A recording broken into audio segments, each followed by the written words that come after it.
tentu bersama-sama oleh karena kebaikan dan kasih anugerah Tuhan. Kalau dalam jadwal pelayanan Bapak Ibu mungkin sudah tahu juga nama saya ya. Ada yang tidak tahu nama saya? Angkat tangan yang tidak tahu, yang belum kenal saya. Oh, ada beberapa ya. Ya, saya Pak Pendeta Setrianto Juali, gereja kita Kemah Injil yang ada di Kota Serang, Provinsi Banten. Jadi kita beda provinsi ya, Provinsi DKI dan Provinsi Banten. Ya, puji nama Tuhan. Kalau hari ini dipercayakan untuk melakukan pelayanan, karena memang hari ini jadwal pelayanan yang ada di daerah Jabodetabek 1, kita pelayanan pertukaran pelayanan. Jadi rolling dari sini ke Sasak Panjang, dari saya dari Serang ke sini, hamba Tuhan dari Priok Pak Melvin Sumilat ke tempat kami, dan beberapa rekan yang lain. Demikian informasinya untuk kita Bapak Ibu ya. Tadi WL kita sudah membawa kita membaca dari bagian firman Tuhan sebagaimana dalam firman Tuhan untuk kita pada hari ini dari Filipi pasal 2 ayat 1 sampai ayat yang keempat yang sudah tadi kita baca Bapak Ibu. Kembali saya akan membacanya untuk kita sekali lagi dari ayat 1 sampai ayat yang keempat, Filipi pasal 2. Bapak Ibu kembali menyimak di dalam Alkitab, di dalam Alkitab yang ada di HP maupun juga yang ada di Alkitab dalam bentuk buku. Baik, saya akan membaca. Jadi karena dalam Kristus ada nasihat, ada penghiburan kasih, ada persekutuan roh, ada kasih mesra dan belas kasihan. Sempurnakanlah sukacitaku dengan ini. Hendaklah kamu sehati sepikir dalam satu kasih, satu jiwa, satu tujuan, tanpa mencari kepentingan sendiri atau pujian yang sia-sia. Sebaliknya hendaklah dengan rendah hati yang seorang menganggap yang lain lebih utama dari dirinya sendiri, daripada dirinya sendiri.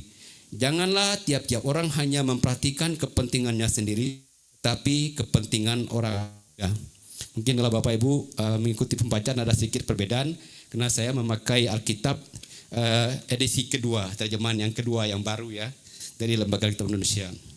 Baik ya, pada hari ini firman Tuhan yang menjadi tema untuk kita, yaitu kita berbicara tentang hidup bagi sesama.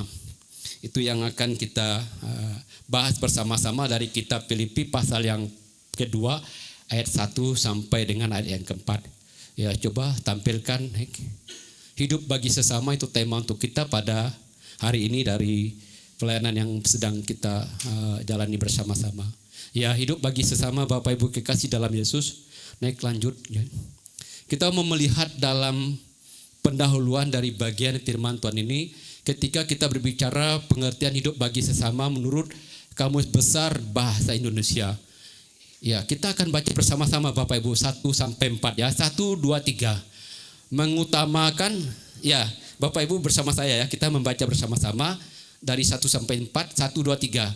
Mengutamakan kepentingan orang lain, melayani dan membantu mereka dengan tulus, peduli, mengasihi, melayani dengan sukarela dan tanpa mengharapkan balasan atau imbalan, membangun hubungan yang baik dengan orang lain, dan menciptakan kehidupan yang harmonis. Yang keempat itu kita disuruh menciptakan kehidupan yang harmonis. Pasti semuanya kita merindukan kehidupan yang bahagia, yang harmonis satu dengan yang lain, baik di dalam diri kita secara pribadi, keluarga, lingkungan, dan di mana kita berada.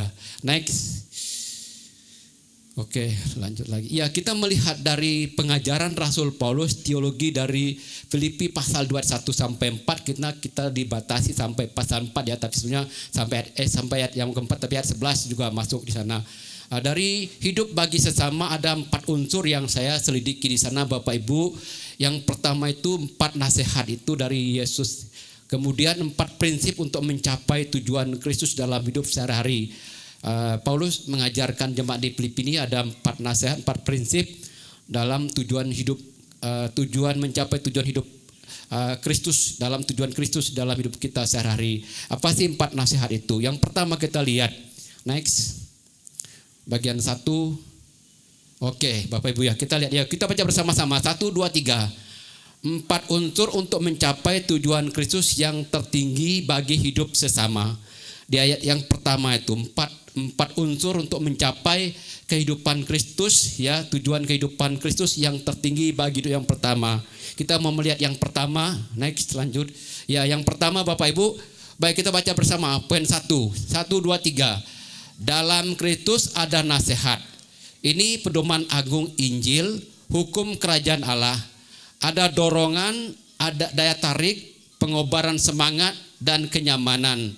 Rasul Paulus katakan sikap memelihara kesatuan dalam tubuh Kristus. Ini di dalam Kristus ada nasihat. Jadi nasihat ini datangnya dari Kristus. Kalau Bapak Ibu berbicara kita tentang Yesus Kristus ini, kan dalam Kristus ada nasihat. Kita mengakui bahwa Kristus yang mampu dan memberikan nasihat bagi kita. Rasul Paulus katakan kepada jemaat di Filipi ini, di mana jemaat di Filipi diajar tentang Kristus, bahwa di dalam diri Kristus ada nasihat. Ada banyak sekali nasihat yang diajarkan oleh Yesus Kristus bagi saudara dan saya. Amin Bapak Ibu.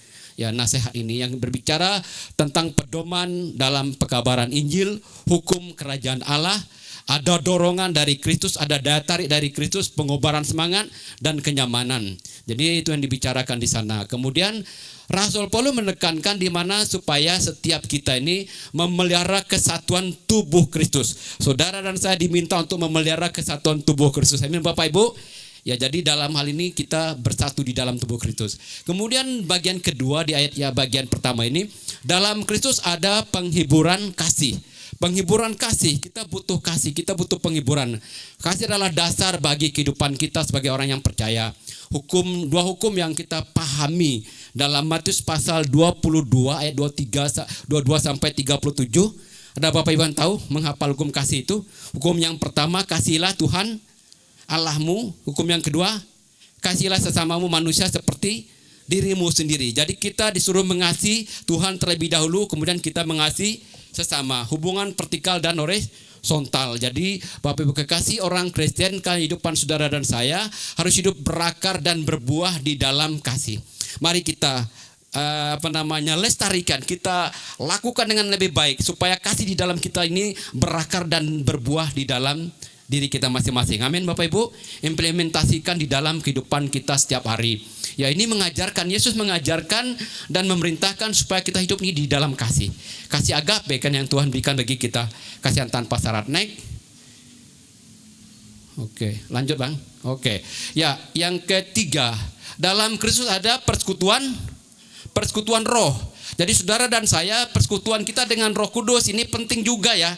Kita percaya bahwa Tuhan itu Bapa, Anak, dan Roh Kudus. Dalam Kristus ada persekutuan roh, di mana kita bersekutu dengan Kristus dan bersekutu dengan Roh Kudus. Persekutuan kita bersama orang-orang percaya ini ya, dengan Tuhan ini, yaitu persatuan bersama-sama dengan Tuhan. Itu memiliki segala sesuatu. Istilah dari bahasa Yunani itu kan koinonia. Koinonia itu berarti partisipasi bersama. Ketika saya merenungkan ini, koinonia ini partisipasi bersama. Artinya kita ada bersekutu bersama-sama di dalam tubuh Kristus ya. Amin Bapak Ibu. Partisipasi bersama ini dikatakan di sana, di mana dalam penerapan dalam praktek kehidupan gereja mula-mula. Yuk kita baca di dalam Kisah Rasul 2 41 sampai 47 dari PowerPoint kita ini, terapannya 1 2 3. Kita mulai dari kata kita ya. 1 3. Kita mendapat suatu tujuan yang sama, suatu pekerjaan yang sama, yaitu memajukan kerajaan Tuhan kita Yesus Kristus, supaya maksud Allah yang tertinggi terlaksana di dalam hidup kita masing-masing. Amin Bapak Ibu. Ya, jadi tujuan bersama ya, kita memajukan kerajaan Allah dalam Tuhan kita Yesus Kristus, supaya maksud Allah yang tertinggi terlaksana di dalam hidup kita masing-masing. Ada persekutuan roh. Lanjut yang keempat. Ya, dalam Kristus ada kasih mesra dan belas kasihan. Ini menunjukkan belas kasihan satu sama lain ya. Kita butuh kasih satu sama lain. Jadi Bapak Ibu semua kita yang hadir hari ini pasti membutuhkan kasih sayang satu sama lain. Ada enggak yang enggak butuh kasih? Angkat tangan. Yang tidak butuh kasih angkat tangan. Yang enggak ada ya. Semua kita butuh kasih. Amin Bapak Ibu. Nah, jadi kita semua butuh kasih. Hubungan Paulus dengan jemaat di Filipi, dia juga mengasihi jemaat dan jemaat juga mengasihi Paulus. Waktu dia dalam kesulitan, jemaat membantu Paulus. Ketika Paulus ada di dalam penjara, mereka kasih sumbangan kepada Rasul Paulus. 3 kali mereka kirim sumbangan, memenuhi kebutuhan Rasul Paulus. Jadi dalam hal memberi ini, Rasul Paulus ini dia mengasihi jemaat di Filipi dan jemaat di Filipi mengasihi Paulus. Ada hubungan secara emosi. Rasul Paulus menggunakan istilah belas kasih, kasih mesra dan belas kasih. Next. Oke. Ya, dalam Kristus ada kasih mesra dan belas kasihan ini tadi. Di sini menggambarkan karakter Allah Bapa yang penuh belas kasihan. Berbicara mengenai karakter Tuhan yang penuh belas kasihan. Kita memahami di mana Bapa kita adalah Bapa yang penuh kasih. Saya mau cerita dulu sebelum selanjutnya. Kami punya pekerja yang ada di satu pelayanan Yayasan Wilas AC Mulia Indonesia, panti ODGJ, orang dalam gangguan jiwa. Bapak ini punya anak yang pertama. Anak yang pertama ini tahun lalu kita berangkatkan dia untuk sekolah teologi di STT yang didirikan yang di Cianjur itu, dari GPDI punya STT. Jadi di daerah Cianjur. Ya, jadi beliau ini kita sekolahkan ke sana, maksudnya supaya dipersiapkan untuk melayani. Kemudian waktu dia masuk di kampus, dia tidak bertahan di sana, kabur. Dia kabur ke tempat lain, dan ada lama tidak ada. Saya tanya, Pak, bagaimana? Padahal saya yang kasih dia rekomendasi, saya kasih dia interview atau namanya masukkan dulu kalau kamu masuk asrama, aturan asrama gini-gini, tidak boleh pacaran, harus taat aturan, harus setia berdoa, baca kitab dan sebagainya. Nah, kemudian dia kabur. Tetapi belakangan ini dia datang lagi ke tempat kita di satu pelayanan yang ada di yayasan itu, karena memang awalnya dia sudah punya keluarga, dia sudah punya istri, punya anak. Bapaknya mau supaya nanti dia bisa melakukan pelayanan di sana. Ya, karena istri anaknya ada di Jogja. Akhirnya dia kabur, dia ke tempat istrinya di Jogja. Ya, sekarang dia balik ke tempat kita. Saya memberikan contoh ini, saya kasih tahu ke bapaknya, Pak, ya jangan marahin dia. Kasih Bapak harus Bapak lakukan kepada anak Bapak. Memang secara manusia mungkin Bapak kecewa udah ngantar dia ke sekolah teologi, tapi kok tidak bisa sampai selesai gitu kan. Kasih Bapak harusnya, kita harus mengampuni dia, kita harus mengasihi dia. Ya puji Tuhan, mereka nurut apa yang saya katakan. Jadi Bapak Ibu, di dalam kasih Bapak ini kita menggambarkan karakter Allah yang penuh belas kasihan ya. Dari dalam Kristus ada kasih dan ada kasih mesra dan belas kasihan. Kasih Bapa. Kalau anak kita melakukan itu tidak boleh kita marahin ya. Kita harus mengampuni dan kita harus mengasihi dia. Amin Bapak Ibu. Amin ya. Jadi itu. Kemudian menggambarkan bagaimana orang Kristen harus hidup memperlakukan satu sama lain. Bagaimana kita memperlakukan satu dengan yang lain di dalam kehidupan kita juga dikatakan di sana. Lalu yang ketiga, Tuhan ingin untuk menghasilkan gambar Bapa ini tadi pada anak-anaknya supaya menjadi pemulihan. Terjadi pemulihan. Pemulihan apa yang terjadi? Ingat, dosa yang merusak gambar Allah harus dipulihkan dengan darah siapa? Darah Kristus. Dosa itu harus dipulihkan dengan darah Kristus. Gambar Kristus yang harus kita kedepankan di dalam diri kita. Gambar Yesus ya kan? Gambar Yesus ini Bapak Ibu ya. Kita melihat dalam Yesus tadi, dalam Kristus ada nasihat, ada persekutuan roh, ada kasih mesra dan belas kasihan. Ini gambar Kristus ya. Jadi gambar Kristus inilah yang harus kita tampilkan, harus kita implementasikan di dalam diri kita masing-masing. Amin Bapak Ibu. Amin semuanya. Naik maju ya. Ya silakan lagi berikutnya. Ya, kita masuk pada yang kedua. Yuk, kedua kita baca bersama-sama. 4 nasihat.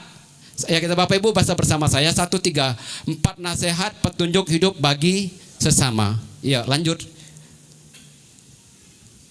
Ya, yang pertama, ya menurut Rasul Paulus untuk menyempurnakan sukacitanya kepada jemaat di Filipi, Rasul Paulus memberikan nasihat. 4 nasihat yang diberikan oleh Rasul Paulus kepada jemaat di Filipi ini supaya mereka hidup apa? Sehati sepikir. Mereka hidup sehati sepikir. Jemaat harus mempertahankan kesatuan dalam persekutuan di dalam Kristus. Amin Bapak Ibu. Pertemuan gereja yang bisa jadi besar itu kan harus sehati sepikir ya. Persatuan ini kan harus dipertahankan ya. Jadi persekutuan ini dipertahankan ya. Jadi kesatuan ini. Jadi itu yang pertama. Yang kedua, sebelum masuk kedua, jemaat Makedonia adalah jemaat yang menjadi jemaat teladan, mengambil bagian dalam peranan kepada orang kudus seperti saat sepikirlah pedoman bagi gereja untuk bersekutu. Saya mau kasih contoh. Dulu kan saya gembala sidang di GKI Cengkareng tahun 95. Pak pendeta kita di sini dulu, Pak Markus Kunci, gembala sidang di sini. Kemudian baru dilanjutkan Pak Yaya, baru dilanjutkan Pak Pendeta Jepri ya. Saya gembala sidang di GKI Cengkareng tahun 95 sampai 99. Nah, itu sebelum saya buka pelayanan di Serang Banten. Kita sekolah GKI Jabodetabek itu dulu suka ada CKB di Pangestu ya. Camp kabar baik anak-anak SD, SMP, SMA. Lalu di Cengkareng Karena kita dulu ada yayasan bantuan kasih Indonesia. Kemudian saya harus membina anak-anak sekolah minggu, remaja dan pemuda belajar dari kitab Filipi ini. Kitab Filipi ini berapa pasal, dari pasal 1 sampai pasal selesai itu anak-anak sekolah minggu kita pintar menghafal ayat tanpa satu kata pun yang salah. 3 tahun berturut-turut dalam cerdas cermat Alkitab di Pangestu, kita selalu juara 1, juara umum. Piala ada di kita kan, juara umum. Jadi akhirnya saya ambil satu kesimpulan, karena saya mengajar anak dalam kitab Filipi ini, baca ayat per ayat, buatkan pertanyaan ayat per ayat yang bisa dimunculkan dalam pertanyaan. Kemudian sekarang dikasih nama Jemaat GKI Filipi Cengkareng. Jadi saya waktu gembala di sana, kita lah yang memberi nama Gereja GKI Filipi Cengkareng. Ya, maksud saya di sini, jemaat Makedonia ini jemaat yang memberi, jemaat yang tahu memberi. Jemaat yang mendukung pekerjaan Tuhan. Ingat latar belakangnya. Tabita, ya, dia Lydia penjual kain ungu dari kota Tiatira, mendukung pekerjaan Tuhan yang ada di sana. Kepala penjara di Filipi juga mendukung pekerjaan Tuhan yang ada di sana. Perempuan yang dikuasai oleh roh tenung juga mendukung pekerjaan Tuhan di sana. Tetapi dalam perkembangan jemaat yang terjadi, Yudia dan Sintike ini ada perselisihan. Itu sebabnya Paulus katakan, hendaklah kamu sehati sepikir dalam satu kasih, satu jiwa, satu tujuan. Akhirnya supaya jemaat di sana tuh jangan terpecah belah. Itu yang dikatakan di sana, sehati sepikir. Sebagai pedoman bagi pertumbuhan gereja, ya, bagi persekutuan ini, sehati sepikirlah pedoman bagi gereja, bagi kita yang ada sekarang ini di dalam tubuh Kristus, supaya kita gereja yang ada di sini sehati sepikir. Amin Bapak Ibu. Saya percaya tadi pagi ibadah yang pertama, yang kedua ini ibadah yang kedua. Ibadah yang pertama tadi kan sedikit slow ya. Ibadah kedua Ibu WL kita dibangkitkan atmosfernya. Ya, yang merindukan ibadah yang atmosfernya agak lebih ini, ya ibadah kedua ini bisa tepuk tangan, bisa menyembah dan sebagainya. Tetapi yang pertama tadi bukan kurang, tapi untuk saling menguatkan itu kita harus di dalam satu persekutuan. Amin Bapak Ibu. Di dalam bersatu ini pertemuannya. Next. Ya. Hidup dalam kasih, mempertahankan kasih yang sama, hidup dalam satu jiwa, bersatu dalam satu jiwa, hidup dalam satu tujuan, berfokus pada satu tujuan. Lanjut, saya tidak usah jelaskan panjang. Ya, ini sebagai refleksi di bagian yang ini pertama. Ya, kita baca bersama-sama ya Bapak Ibu, 1, 2, 3. Kita sehati sepikir ketika kita berada dalam satu kasih, satu jiwa, satu tujuan. Kasih kita tunjukkan pada orang lain, tidak berselisih, menjaga persatuan roh di dalam perbedaan-perbedaan. Moderasi beragama, bersatu dalam perbedaan, hidup di dalam Yesus yang menyatukan kita. Ya, dalam moderasi beragama ini kita bisa berbeda tetapi bersatu. Gereja juga demikian. Nah, jadi walaupun gereja ini berbeda denominasi tetapi tujuannya satu. Rumah tangga berbeda, suku dalam satu gereja berbeda tetapi kita dibawa untuk bersatu. Amin Bapak Ibu. Ya, lanjut. Kita lihat di bagian yang kedua. Yang ketiga. Ada 4 prinsip memberi hidup bagi sesama ya. Bapak Ibu, kita melihat yang pertama, hidup tidak mencari kepentingan sendiri atau puji-pujian yang sia-sia. Tidak mencari kepentingan diri sendiri nih ya, sendiri. Bagaimana kalau saya tidak mencari kepentingan sendiri? Jawabannya di sana apa? Yang pertama di sana kan dikatakan hidup tidak boleh apa? Sombong. Tidak boleh sombong ya. Hidup jangan pamer, hidup jangan minta dipuji. Itu pengertiannya dari ayat itu. Mencari kepentingan sendiri, diri sendiri adalah suatu penyakit yang merusak persatuan dan kemajuan dalam jemaat. Kalau Bapak Ibu misalnya jemaat ini hidup mencari kepentingan diri sendiri, kira-kira bagus enggak hubungannya? Enggak lah ya. Dia mikirkan diri sendiri, enggak mikirkan orang lain. Atau di dalam keluarga dia mikir diri sendiri, enggak mikir ke orang lain. Itu enggak bagus kan? Nah, jadi kita diajar supaya tidak mencari kepentingan diri sendiri. Amin Bapak Ibu. Coba katakan satu yang lain, jangan cari kepentingan diri sendiri gitu ya. Ya, jangan cari kepentingan diri sendiri, tetapi carilah kepentingan orang lain. Amin Bapak Ibu. Kita harus praktekkan ya, implementasikan ini ya. Implementasikan ya, lanjut. Oke. Ya, hidup dengan rendah hati yang seorang menganggap yang lain lebih utama daripada dirinya sendiri. Hidup rendah hati loh. Tidak sombong, tadi kan lawannya rendah hati ya. Apa di sana? Yang pertama, yuk kita baca. Cepat apa? Cepat mengenali kekurangan dan kelemahan diri sendiri. Kita cepat mengenali kekurangan diri, cepat mengenali sini. Oh, saya ini kurangnya ini, saya lebihnya ini. Ya coba tadi Pak Yepta ya, Pak Yepta namanya ya. Aduh Pak, saya suruh Pak Rudi main musik, bisa Pak ya? Keyboard bisa Pak? Pak Rudi bisa main musik kan? Oh, berarti masih bisa melengkapi. Kalau saya suruh Pak ini tadi, ya Pak ini bisa main musik enggak Pak? Enggak bisa, tapi kalau nyanyi kan bisa kan Pak? Tadi Ibu WL kita, dia main, dia WL. Ibu bisa main musik Bu? Enggak bisa juga. Tapi kita disuruh apa? Cepat mengenali kekurangan dan kelemahan diri sendiri. Berarti, kelemahan saya enggak bisa main musik, tapi saya bisa nyanyi. Kan gitu kan? Itu maksudnya di sana Bapak Ibu ya. Jadi menyadari kelemahan diri sendiri dan lekas menghormati Allah dan orang lain. Amin Bapak Ibu. Ya, jadi kita saling melengkapi lah dalam satu kesatuannya. Baik, next lanjut. Saya tidak baca Alkitab referensi tapi bahas. Yuk, lanjut. Oke. Hidup dengan rendah hati yang seorang menganggap yang lain lebih utama dari dirinya sendiri tadi. Ya, kita adalah makhluk yang berdosa yang harus mengandalkan Tuhan. Saudara dan saya mengaku diri orang berdosa enggak? Mengaku kan? Setiap hari kita minta pengampunan dari Tuhan. Baik itu melalui perkataan kita, pikiran kita, hati kita, sikap dan tingkah laku kita. Minta pengampunan dari Tuhan. Jadi kita ini orang yang berdosa. Namun dalam hal ini kita harus hidup mengandalkan Tuhan. Istri saya suka berdoa, bangun pagi, terima kasih Tuhan, napas masih bisa, saya masih bisa bernapas. Terima kasih Tuhan, tangan saya masih bisa bergerak dengan baik. Kalau langsung stroke bangun pagi-pagi kemana? Ya kan gitu kan? Kita harus mengucap syukur ya karena pemeliharaan Tuhan. Amin Bapak Ibu. Ya, tidak mengandalkan diri sendiri. Allah akan tinggal dengan orang yang hidup dengan rendah hati.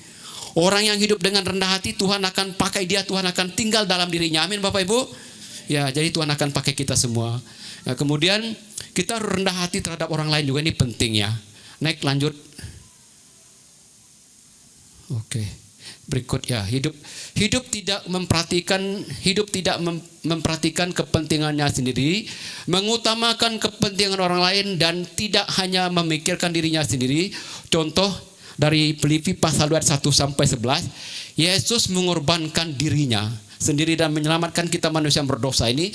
Ia tinggalkan keilahiannya, kealahannya dia tinggalkan ya.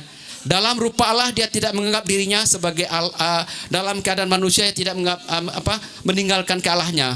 Dia sama dengan kita manusia, dia jadi seperti hamba. Itulah sebabnya Allah sangat meninggikan dia dan mengaruniakan kepadanya nama di atas segala nama, supaya dalam nama Yesus bertekuk lutut yang ada di langit dan yang ada di bumi dan di bawah bumi, dan semua lidah mengaku Yesus Kristus adalah Tuhan bagi kemuliaan Allah Bapa. Semua ini kita mengaku Yesus sebagai Tuhan. Bapak Ibu mengaku Yesus sebagai Tuhan. Amin semuanya. Nah, ini dia dari Filipi pasal 2 ini ayat 1 sampai 11. Jadi dalam bagian ini keilahiannya itu dia tinggalkan. Jadi dia mengajar kita untuk memperhatikan kepentingan orang lain adalah kehendak Allah Bapa. Ya, lanjut. Ya, hidup memperhatikan kepentingan orang lain. Yang keempat, bersukacita atas keberhasilan orang lain. Amin Bapak Ibu. Kalau anak kita sekolah pintar, bersukacita. Saya tanya anak Pak Gembala tadi malam, Ibu, si abang di mana tadi ini abang? Abang yang petang. Anaknya Pak Gembala, mana bang? Coba angkat tangan. Oh ya. Wah, ya enggak jauh lah, lihat anak saya juga. Anak saya Sergius yang laki-laki. Beliau sarjana komputer, kerja di Yayasan Cinta Baca Pelayanan Misi Kontekstual.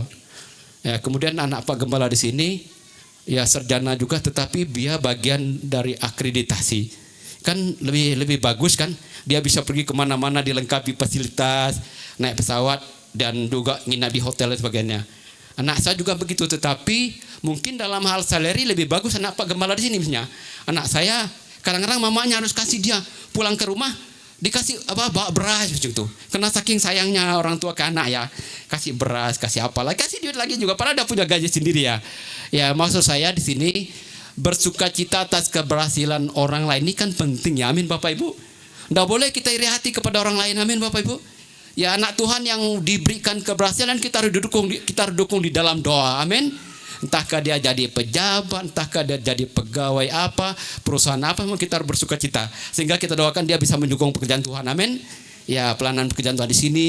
Ya, contoh saja, istri saya puji Tuhan tahun 2025 ini 2024 dia mengikuti tes pegawai P3K. Usianya udah 51 tahun lalu. Ya puji Tuhan juga diikuti seleksi-seleksi, lulus jadi pegawai P3K. Amin Bapak Ibu. Ya bersyukurlah. Jadi bisa mendukung kita punya pelayanan juga kan. Anugerah Tuhan, berkat Tuhan yang diberikan. Nah, jadi seperti itu Bapak Ibu ya. Kalau waktu dia sebelum lulus, sebelum dia dilantik oleh Bapak Menteri Agama itu Pak Umar sebelum dia dilantik, kami tidak mau sampaikan ke jemaat, takutnya nanti tidak lulus gitu. Sesudah dia dilantik baru jemaat kita sampaikan, ibu sudah lulus masuk pegawai P3K. Ya puji Tuhan lah Bapak Ibu ya, bisa mendukung pelayanan juga. Amin Bapak Ibu. Ini maksudnya kita harus bersuka cita atas keberhasilan orang lain, lalu hidup ada dalam keseimbangan. Hidup dalam keseimbangan. Ya, jemaat pasti juga berbeda-beda ekonomi kan. Ada ekonominya yang bagus, ada ekonominya yang menengah, ada yang ke bawah.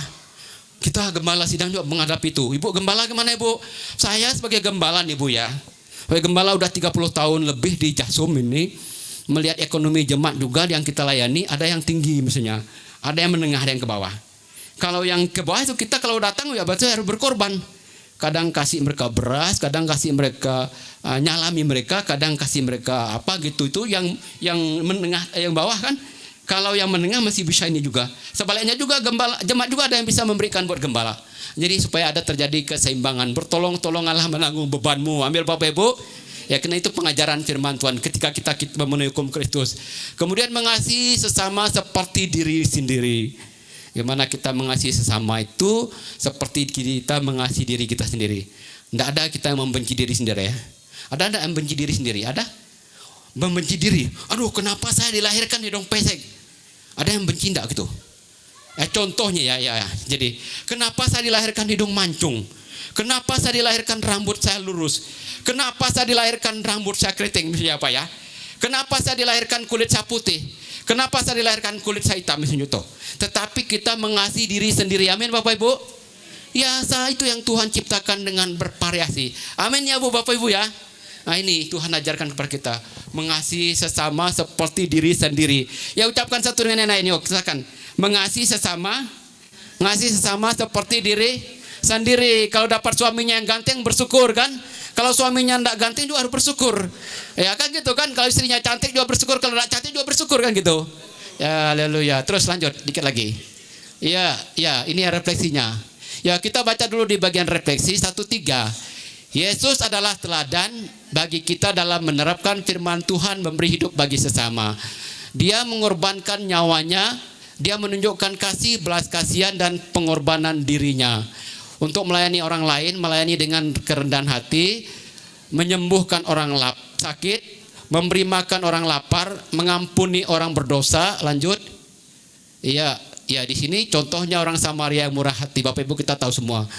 Ada orang Samaria yang memberi bagi orang lain. Waktu jatuh ke tangan penyamun, dia mengobati, membalut lukanya, bahkan memberikan dia Tuhan yang merawat dia itu. Kalau nanti uang kurang saya akan catat saja, kalau memang kurang saya akan bantu kan gitu kan ya. Amin Bapak Ibu. Baik, saya rasa itu saja. Terakhir yang bagian kesimpulan sebelum saya ini ya, kita baca bersama-sama ya. 1:3.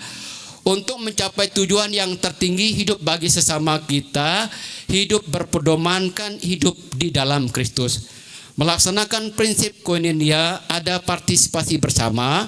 Kita mendapat satu tujuan yang sama, pekerjaan yang sama, yaitu memajukan kerajaan Tuhan kita Yesus Kristus. Ciptakanlah keharmonisan dalam jemaat. Oke, ya, belajar mengutamakan kepentingan orang lain, hidup dalam kerendahan hati, mengasihi serta melayani orang lain dengan tulus. Dengan menerapkan prinsip-prinsip firman Tuhan dari Filipi 2:1-4, kita dapat hidup bagi sesama dan menunjukkan kasih Kristus kepada orang lain. Saya minta WL singgir maju. Kita menyanyi, jemaat berdiri. Kita angkat pujian lebih dalam lagi, ku cinta kau Yesus. Oke. Nanti sesudah itu saya minta hambanya Pak Rudi ya Pak, baju ke depan doa untuk firman Tuhan. Pak Rudi nanti belakang. Kita akan memuji nama Tuhan.